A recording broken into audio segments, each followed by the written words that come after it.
One Nation MP Barnaby Joyce says the coalition made a mistake by not boosting local fuel reserves. Mr Joyce, who was Deputy Prime Minister at times under a coalition government, has called on Labor to do more to save fuel for Australians.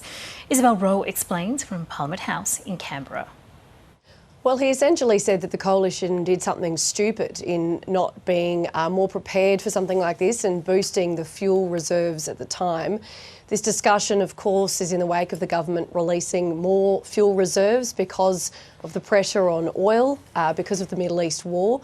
It was announced late last week that the government's released 6 days from its emergency stockpile. Now, we have 36 days worth of petrol, 29 of jet fuel and about 32 days of diesel.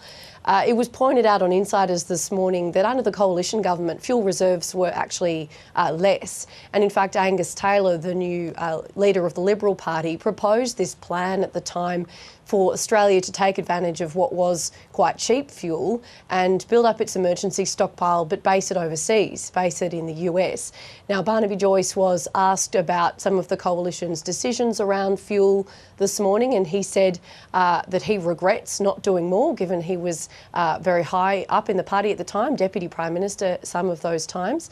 Have a listen to what he had to say. And whose idea was that? Was that Angus Taylor's idea? I'm not going to disclose that part of Treasury. It was, trying to comply with IEA in a sneaky way, and it didn't work. But you said it was a dumb idea. Look, the thing is that the worst thing about doing something stupid is not acknowledging it and continuing to do it. Now, the coalition at that time did something stupid. Right now, they're not going to do anything about it.